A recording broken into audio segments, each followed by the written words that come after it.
주의 좌여 저희를 위하여 부르시옵소서. 성부와 성자와 성령의 이름으로 아멘. 네, 반갑습니다. 반갑습니다. 선생님께서 그리스도는 살아계십니다. 사도적 공부에 대해서 계속 읽고 나누고 계시다고 해서 이미 많이들 읽고 나누셨을 것 같아서 이제 제 입장에서는 이제 따로 강의록이나 이런 거는 준비하지 않았어요. 왜냐면 이게 너무 짧은 책이고 작은 책이기 때문에 여기서 뭔가를 강의 이걸 요약한다거나 드린다는 것은 사실은 굉장히 이렇게 협소하게 만들 수 있어요. 내용들을 비겁한 변명이고요. 근데 제가 이제 청소년들하고 제가 이제 청소 담당도 하고 교정사원도 했어요. 청소년도 담당하고 있지만 청소년들에 대한 그런 강단이나 이런 것보다 이게 교회 문헌이기 때문에 이렇게 교회 문헌을 이해하는 그 방법, 그 다음에 이 내용들이 어떻게 이루어지는지를 이제 설명하고 싶어요. 이제 그 책을 넘기면 여기 세계 주요 대의회 후속 교황 권고라고 되어 있고 그리스도는 살아계십니다. 그래서 크리스투스 비비 이렇게 되어 있는데 그 책을 넘기시면 이 부분이 있어요.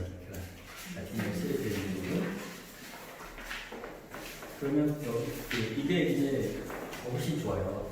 그러니까 말하자면 여기 보면 포스 시노다이라고 하잖아요. 그러니까 여기서 말하는 시노드가 세계 주요 대의회예요. 시노드 다음에 교황 공고라고 되어 있지만 그렇지 않아요. 아포스톨릭 여기 보면 엑소테이션이라고 해서 사도적 공고예요. 이제 사실 여기 교황이라는 말은 어디도 안 나와요. 근데 한국은 이상하게 권위를 살릴 때 교황이라는 말을 쓰고 사실 교황이라는 말은 중국하고 우리나라 개념을 써요. 왜냐하면 이제 우리가 교황으로 번역하는 그 라틴 말은 로마노 폰테피체인데 로마의 대차제예요. 그래서 교회는 역사상 한 번도 임페라토레, 디타토레라는 교황, 황제라는 말을 베드로의 후계자한테 써본 적이 없어요. 단지 중국 교회랑 한국 교회만 이 말을 쓰면서 괜한 사람들한테 오해를 사고 있는 실정이에요. 말하자면 이제까지 본인 스스로는 자기를 세르부스 세르보름 종들의 종이다. 세계 모든 종들의 나는 종이다라고 서명을 하고 그 외에 지금 우리가 교황님이라고 가르치는 그 어떤 서양 라틴어나 교회 문헌에도 황제라는 말은 아예 들어가지 않거든요.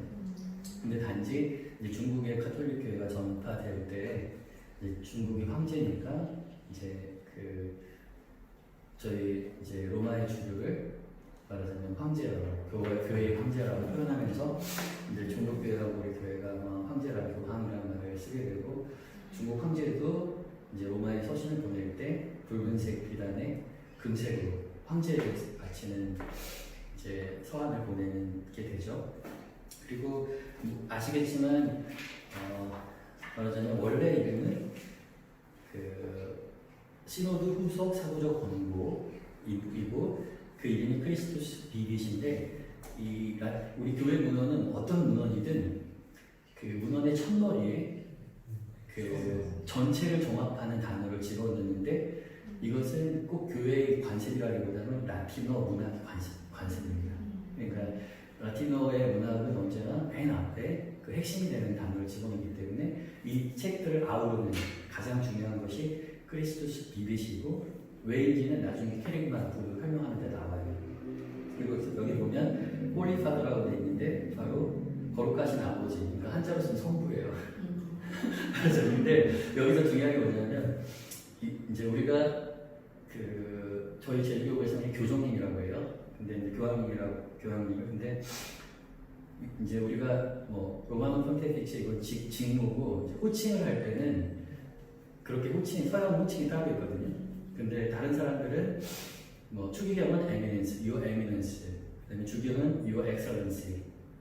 그 교회법에 아주 뛰어난 사람을 죽여주게 앉힌다 하기 때문에 우리가 부를 때는 비숍이나 이렇게 부르지 않고 your excellency라고 불러요. 그 다음에 부를 때는 추기경은 타고난 사람이기 때문에 your eminence라고 불러요.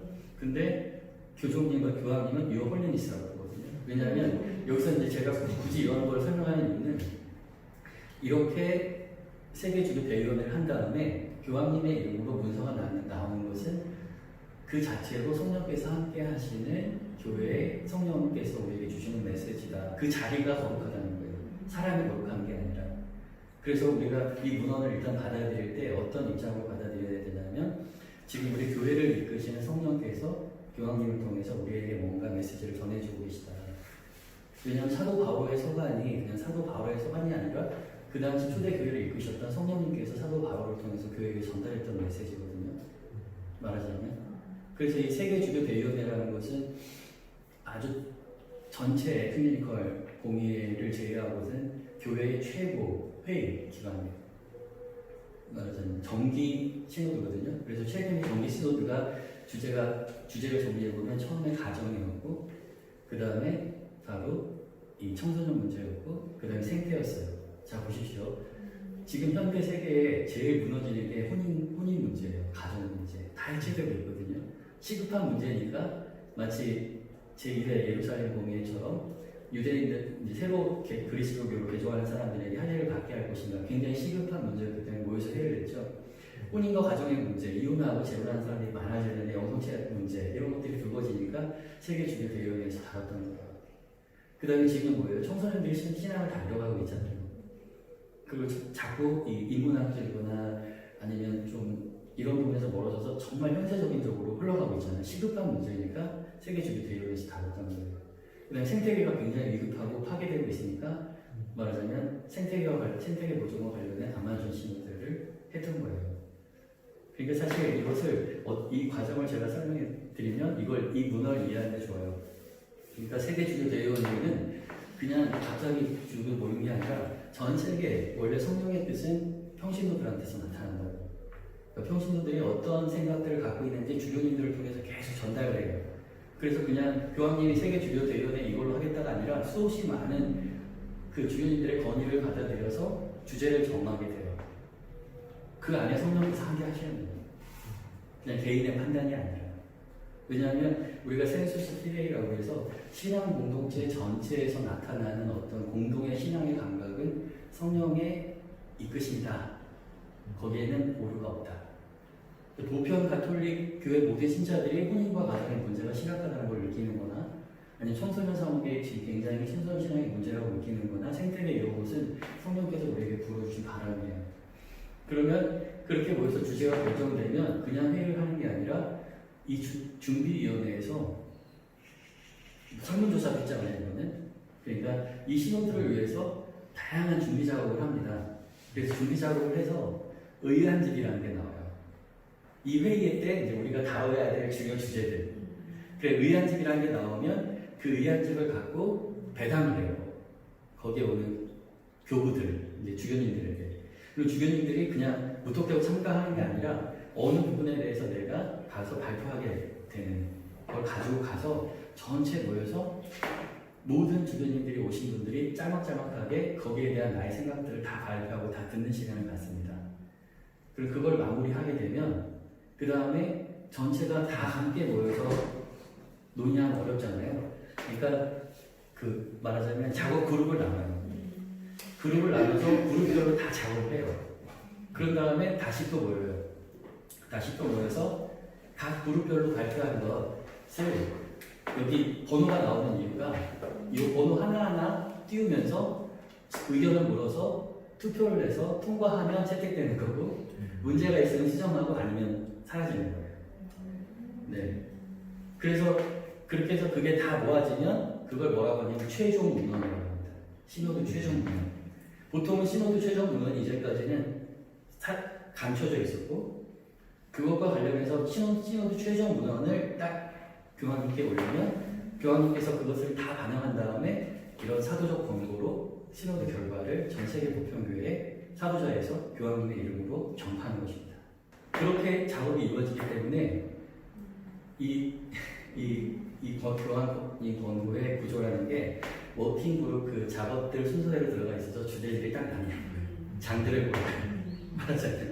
그걸 이해하면은 이 전체적인 이야기가 좋고요. 그 다음에 또 한 가지 우리가 이 문헌을 받아들일 때 중요한 게 뭐냐면 이 문서 전체를 아우르는 핵심 주제를 맨 문장 앞에 쓰는 그 원칙도 있지만 각 단락이죠.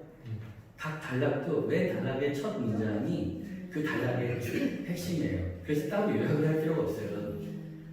왜냐하면 그 맨 단락의 첫째 문장이 그 단락의 중심이죠. 아니면 어떤 것 같은 경우는 맨 끝에가. 근데 95% 이상이 그 단락의 맨 첫 번째 문장이 그 단락의 중심이고 나머지는 그걸 설명하고 있습니다. 그래서 여기서 다 요약이 되어 있고 이미 설명까지 되어 있는 걸 제가 따로 비겁한 변명이 강력을 만들 필요가 없어요. 그래서 이 수신처는 그러니까 모든 젊은 사람들하고 그러니까 여기서 그 다음에 여기서 말하는 이제 젊은이들은 그리스도교 신자들이 아닌 젊은이들, 그 다음에 하느님의 말하자면 모든 백성들. 그러니까 아니 젊은이들은 하느님의 모든 백성들한테 이제 전하는 서간 이제 권고인데 여기서 이제 우선 차례를 볼까요? 넘기시면 여기서 한 장을 넘기시면 차례가 나와요. 그래서 차례를 잘 보면 전체적인 요약은 차례가 다 되어 있는 거예요. 말하자면 여기 보시면 대부분의 그 교회 문헌은 맨 처음에 우리 교회 문헌은 언제든지 성경에서부터 시작됩니다. 그래서 성경의 근거를 찾고 그 다음에 신학적인 근거를 찾고 그 다음에 핵심 메시지를 전한 다음 마지막에 상업적인 대안들, 그 다음에 이것을 위해서 일할 사람들한테 주의사항이나 공고사항을 전달하는 형식으로 다 이루어집니다. 그래서 이 문헌도 제1장 보세요. 하느님 말씀은 젊은이에 대해서 어떻게 말하는가. 그래서 구약 성경에서 말하는 젊은이의 특성, 그 다음에 신약 성서에서 말하는 젊은이의 특성에 대해서 말해요. 구약 성경에 나왔던 수없이 많은 젊은이들 이야기가 쭉 나와요. 그 다음에 신약 성경에서는 예수님이 젊은인데 예수님 얘기만 쏙 빼고 이제 다른 그 젊음에 대한 표현들을 해요. 예수님 얘기만 쏙 뺐다는 것은 다루지 않겠다는 게 아니라 따로 다루겠다는 거죠. 그러니까 이 장으로 딱 넘어가면 영원한 젊은이신 예수님, 그래서 예수님의 젊음에 대한 특성들을 쭉 설명해요. 그래, 그런 다음 그분의 젊은 우리를 가르친다 한 다음에 교회에 대해서 이야기합니다. 말하자면 교회의 젊음, 쇄신에 대한 징표에 대한 주의를 기울이는 교회, 그 다음에 나자렛의 젊은 여인 마리아, 성모님의 전무, 그 다음에 수없이 많은 젊은 성인들의 이야기를 해요. 이게 처음에, 그러니까 1장하고 2장이 처음에 신학적이고 성서신학적인 바탕을 따는 거예요. 근데 여기서 이제 중요한 게 많은 사람들이 예수님의 젊음이나 성모님의 젊음이나 많은 젊은 성인들에 대해서는 이해가 쉬워요. 근데 아마 선생님들이 교회의 젊음이라는 부분을 좀 이해하기가 어려울 수 있어요. 근데 여기서 가장 중요한 게 우리가 성사적으로 교회가 바로 살아계신 부활하신 예수 그리스도의 새로운 현존 방식으로 그리스도의 신비로운 몸이거든요. 그러니까 예수님께서 부활하신 다음에 처음에 제자들한테 승천하셔서 말하자면 이렇게 비유로 들까요? 모든 것에 퍼지기 위해서는 가장 높은 곳으로 올라가야 돼요. 왜냐면 뒤지고 그 안테나를 여기 있으면 몇 사람들에게밖에 안 나타나잖아요. 근데 하늘 위로 올라가서 인공위성이 되면 어때요? 쫙 퍼지죠. 그러니까 사실은 하나님께서 예수님께서 승천하신 다음에 성령을 내려주셔서 성령을 받은 사람들로 모여있는 사람들이 어떻게 되냐면 예수님의 부활하신 새로운 부활하신 현존의 하나하나의 세포가 되는 거예요. 그리고 그 세포의 영성체를 통해서 핵이 들어가는 거예요. 그래서 여러분이 하나하나가 예수 그리스도의 살아있는 몸이 되고 그 몸들이 모여서 예수님의 부활이 현존이 있는 거예요. 그러니까 예수님 부활하신 예수님 어디 찾아다니는 게 아니라 여러분이 바로 부활하신 예수님의 안에 있고 여러분 안에 예수님이 있어요. 내 안에 너 있고 너 안에 나 있다. 연인들이 하는 말이 아니라 바로 예수님과 우리 관계를 밝혀줘요. 그래서 예수님은 전 세계 어디에나 있게 되는 거예요. 엉뚱한데 산에나 이런 데 가서 이상한 거 찾으려고 하는데 그건 헛것을 보는 거예요. 그러니까 교회를 바로 볼 수 있어야 돼요. 그래서 바로 그 교회가 지구 전체 안에서 한 번 그 어느 때도 끊이지 않고 성체, 성사, 세례, 견진, 병자, 그 다음에 성품, 성사, 예수님께서 하셨던 모든 것들을 지금 전 세계 어디서나 할 수 있게 됩니다. 바로 그 교회가 교회의 젊음, 하지만 젊지 못한 모습. 그걸 이제 이야기하는 부분이에요. 그 다음에 성모님의 젊음, 특별히 예라고 대답하시는 그 성모님의 것. 왜냐하면 젊은 애들이 사고 쳐요. 이거 굉장히 중심이에요. 나이 든 사람은 사고를 못 치는데 우리가 그리스도의 복음으로 회개하고 전적인 변화를 일으킨다는 건 사고 치는 거거든요. 어른들이 봤을 때. 그건 젊은 애들의 특권이에요. 말하자면 새로운 변화에 수긍하고 받아들이고 투신하는 거. 그리고 여기서 예수님을 특별히 친구라고 강조하는 이유도 젊은 애들은 부모나 언론 따라 움직이지 않고 친구 따라 강남가거든요. 그래서 말하는 거 예수님 우리 친구라고. 왜 예수님 따라서 강남 갈 생각 못하냐? 우리가 친구를 통해서 뭔가 불길 속으로 뛰어들어가고 뭔가 할 수 있는 나이가 젊은 거거든요. 그래서 특별히 친구로서의 예수님, 함께 하시는 예수님에 대해서 부분을 강조해요. 그러니까 바로 그런 부분을 딱 살핀 다음에 3장에서 여러분은 하나님의 지금입니다 라고 해서 3장은 무엇을 말하냐면 지금 젊은 아이들이 처한 상황들을 설명합니다. 어려움 속에 있는 디지털 환경이라든지 인류 환경이라든지 특별히 세 가지 주제를 가지고 말하자면 남용. 그러니까 젊은이들이 지금 처한 상황의 긍정적인 부분, 부정적인 부분. 근데 특별히 이번 신호대에서 주제로 다뤘던 세 가지 디지털 환경, 이민, 남용, 온갖 남용. 이 세 가지 주제는 특별히 다뤘겠죠. 그룹으로. 그래서 특별히 여기 들어가 있는 거예요. 그리고 그런 모든 것으로부터 탈출구는 있다. 여기까지가 이제 준비가 되는 겁니다. 이제 이런 성서적인 모든 바탕을 깔았고 그다음 현재를 봤으니까 이제 뭐가 이루어져야 돼? 거기에 대한 교황님의 권고가 일어납니다. 근데 그 권고가 바로 캐리그마를 시작합니다. 3장이 캐리그마예요. 그건 뭐냐면 복음 선포거든요. 많은 사람들은 복음 선포는 복음을 가르치는 거라고 생각해요. 교육시키는 거, 교육 아닙니다. 하나님은 사랑이시고 예수 그리스도께서는 우리를 위해서 죽으셨다가 부활하셨고 그분이 지금 우리와 함께 살고 계십니다 라고 선포하는 거예요. 복음 선포는 가서 일단 하나님이라는 단어는 히라보로 데오스, 그 다음에 라틴어로는 데움이고 데오고 이렇게 가르치는 게 아닙니다. 하나님은 사랑이세요. 예수님께서는 우리를 위하여 순환하시고 그 하나님의 아들이신 예수님께서 우리를 위하여 순환하시고 죽으셨고 부활하셨고 그분이 부활하셔서 지금 우리와 함께 바로 교회의 모습으로 지금 살아계시고 지금도 다스리십니다. 성령께 마음을 여십시오 라고 선포하는 게 복음 선포지 앉혀놓고 책 갖고 교리 가르치는 게 복음 선포가 아니에요. 이 4장은 우리가 무엇을 해야 하는지 교황님께서 직접 모범을 보이시는 거예요. 그럼 이전 교회 문헌과 프란시스 교전의 문헌은 정말 차이점이 다른데 이전 교회 문헌은 어떤 신학적인 서간의 풍이 강했다면 복음의 기쁨서부터 그러니까 프란시스 교전이 개입한 복음의 기쁨서부터는 진짜 바오 사도의 서간과 같은 풍미를 느껴요. 이게 성령께서 교종님 통해 우리에게 직접 말씀을 건네고 있다는 느낌을 받고 저가 복음의 기쁨 처음에 나오기 전에 그것을 번역하면서 그 복음의 기쁨 안에 제가 놀랐던 게 이런 글을 써봤자 아무도 읽지 않겠지만 이런 표현이 나오길래 이게 원래 나오는 표현인가 아니면 이게 원본인가? 어떻게 교회 문서에다가 이런 표현을 쓸 수가 있어? 이걸 내봤자 뭐 사람들이 별로 관심도 안 가겠지만 그래서 이건 아닌가 라틴어부터 찾아보고 해도 그게 사실인 거예요. 깜짝 놀랐어요. 이전까지 교회 문헌에 그런 표현을 할 수 없고 지금 이 문헌도 바로 하십시오. 두려워 마십시오. 자신을 가두지 마십시오. 선포하고 있어요. 그렇게 자신을 가두는 것은 아닙니다. 그것은 옳지 않습니다. 라고 얘기하잖아요. 직접 사람들한테 선포하고 있기 때문에 우리는 성도들에게 다가가는 방법을 바로 이 문헌 자체의 문장에서 교황님이 우리에게 다가오면 어떻게 해서 배울 수 있어요. 그래서 복음 선포를 먼저 한 다음 이것은 캐릭마예요. 그러니까 이것을 먼저 선포하게 보여주신 거예요. 그리고 우리가 사도신경의 신경을 선포하는 거거든요. 맨 처음에 뭐예요? 만물의 창조이신 하느님, 그 다음에 제일 긴 부분 그리스도, 제일 논란이 됐던 부분 참 아니고 참 사람이시고 뭐 제일 논란이 됐던 한 다음에 성령을 믿나이다, 교회를 믿나이다, 그렇죠?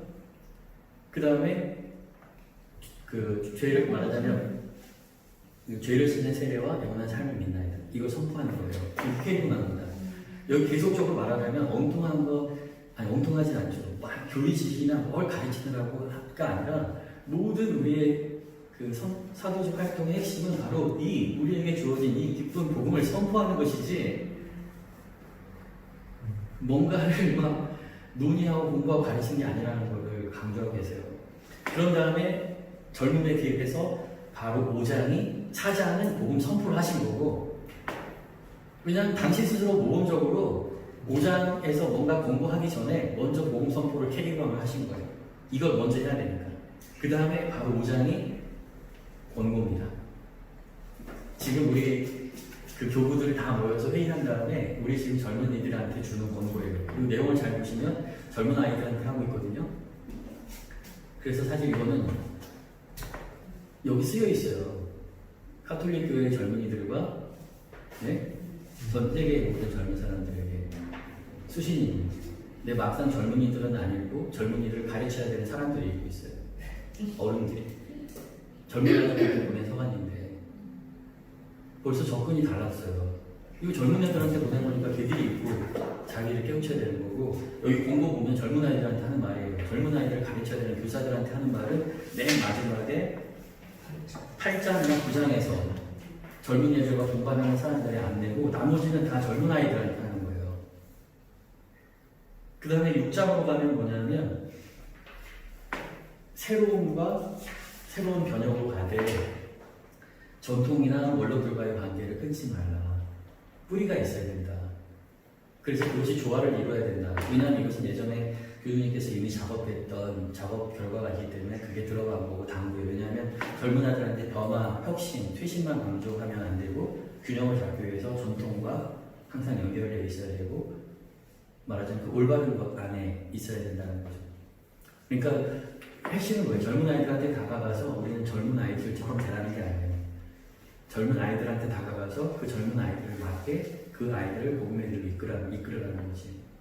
제2차 바티칸 공회가 세상 속으로 나가라고 했을 때는 세상에 나가서 그 사람들을 구해서 여기 오라고 했지 그냥 세상에 나가서 그들처럼 살라고 한 게 아닙니다.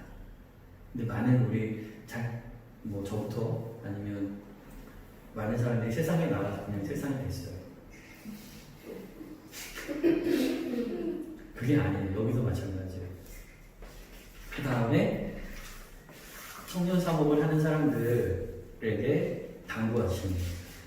청년 사목 함께 걸어가는 사목. 여기서 굉장히 중요한 게 뭐냐면 7장에서의 되게 중요한 부분은 우리가 청년 사목 그러면은 청소년을 대상으로 하는 사목이라고 생각할 수 있는데 7장 내용을 다 보면 여기 청년 사목이라고 된 것은 청년을 사목하는 게 아니라 청년이 사목하는 것입니다. 이 개념이 굉장히 중요해요. 배우기만 한 사람은요, 기쁠 게 하나도 없어요. 내가 가서 가르쳐야지. 청소년들이 우리 교리교사들의 복음 선포만 들으면 아무도 안 나와요. 청소년들도 나가서 친구들한테 복음 선포를 하게 해줘야지. 여기 7장 청년사목의 굉장한 중심 핵심을 파악하자면 뭐냐면 청년이 사목해야 된다. 자기 친구들한테 또래 집단한테 나아가서. 언제까지 우리 애들이 피교육자, 우리도 군대 갔다 오신 분들 알잖아요. 피교육자 신분이 얼마나 교육자가 되고 싶은 거예요. 그리고 많은 젊은 학생들이 뭐예요? 열심히 주일학교 다니고 하는 이유가 나도 교육교사 되고 싶어서 저렇게 나도 교육교사 선생님들처럼 우리 다 재우고 난 다음에 저쪽 가서 맥주 마시고 싶어서 나도 열심히 다니는 거라고요. 안 그렇습니까? 근데 그 애들한테 가서 자기들이 청년 사목자로서 사목할 수 있도록 해주라는 거예요. 그래서 7장까지도 사실은 청년들한테 하는 말입니다. 가서 선포하라고. 복음을 선포하고 그룹을 좀 만들고 나가고 만나서 성장시키라고. 근데 그걸 교리교사들한테 하는 얘기가 아니라 청년들이 가서 다가가. 너희들은 누구보다도 청년들한테 잘 다가갈 수 있지 않냐. 다가가서 관계 맺을 수 있지 않냐. 그런 다음에 가서 네 친구들을 성장시켜라. 다가감과 성장. 근데 우리는 잘못하면 7장을 들으면서 내가 이제 교육사로서 뭘 어떻게 해야 될까 그게 아니에요. 애들 보고 하는 거예요. 그 다음에 8장, 9장도 자기들 식별인데 특별히 이제 9장이나 이런 데서는 식별을 해주라는 거죠. 근데 여기서 성소라는 것은 뭐냐면 젊음이라는 것 자체가 하나님께서 우리에게 주신 은혜이고 성소라는 거고 가정성소도 혼인을 하는 것도 부르심이에요. 내가 선택하는 게 아니라 많은 사람들은 자기들이 혼인하면 자유연애 시대니까 자기가 배우자를 선택한 줄 알아요. 얼마나 만나봤다고. 참. 아니 뭐 아일랜드나 아니면 프랑스나 중국이나 일본이나 이런 데 결혼 정년기에 있는 사람들 다 만나본 다음에 내가 선택하면 자기가 선택한 거지만 살아오는 과정에서 결국 몇몇 사람 만나보지도 못하고 그들 안에서도 사실 인연이 닿지 않으면 결국 말 한마디도 못 붙여봤으면서 뭘 자기가 선택해. 하느님의 인연으로 다 결정해주고 자기가 부르심이 이 사람이랑 사귀고 이 사람이랑 살아라. 그걸 내가 받아들이는 순간 성소의 부르심이 응답하는 거고 혼인성소가 되고 그 혼인성소는 바로 잘 먹고 잘 사는 게 아니라 두 사람의 사랑을 통해서 그리스도의 십자가의 사랑에 다가가는 거룩한 길인 거예요. 혼인성소도. 이것도 부르심이에요. 그 다음에 또 한 가지 직업도 성소라는 거예요. 노동도. 많은 사람들은 돈벌이를 생각해요. 하지만 노동이라는 것은 그 무엇을 하든지 하느님께서 그걸로 불러주시는 것이다. 그것을 통해서 잘 실현하는 거예요.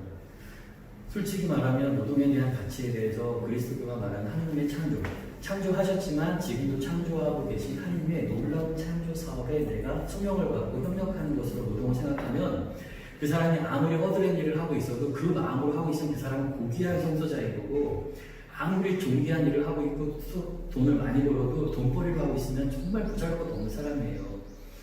그러니까 젊은 아이들한테 이 사실을 알려주는 거예요. 직업이나 이런 게 그냥 단순한 돈벌이가 아니라 성소라고. 여러분 교육을 사면 솔직히 말하면 진짜 대박 난 거예요. 내가 평생을 살아가면서 계시 진리, 하나님께 인간이 찾아낸 진리가 아니라 하나님께서 우리에게 단지해 주신 진짜 보편적이고 절대적인 진리를 사람들에게 선포하고 가르칠 수 있는 권한을 우리 나 같은 사람한테 부여했다는 것이 이것은 그 무엇과도 비교할 수 없는 은총인 거죠.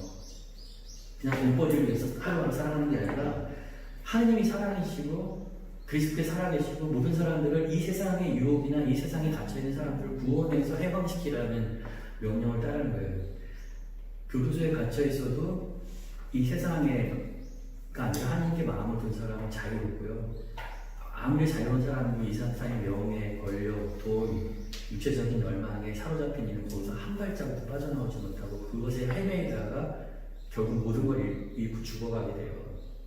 우리 젊은이들도 그렇게 갇혀 있어요. 가서 그 사람들을 거기서 해방시켜 내와라. 내가 주님임을 알게 하고 그것이 참된 삶의 길이 아니라는 것을 선포하고 데리고 와라. 내가 너희와 함께하면서 도와주겠다. 그걸 하라는 거예요. 지금 얼마나 많은 사람들이 본 건 노예 제도처럼 노예 신분으로서 어쩔 수 없이 노고 하지 않아도 밤잠도 안 자면서 일을 해서 돈을 벌려고 해요. 그 코로나 때 보세요. 아무 쓸모도 없는 제품이나 그런 거에 그걸 사기 위해서 자기 몸이 부서져가 일을 해서 그걸 사서 정말 같은 사람들끼리나 자랑스러워하는 것들 하느라고 시간을 낭비하면서 서로 다투고 싸우고 시기하고 갈라서 가족이 파괴되고 젊은 아이들이 자기가 하고 싶은 것이 아니라 돈을 추종해서 바알 신의 제자들이 되고 있다는 거예요. 그리고 얼마나 사람들을 피폐하게 하고 있어요.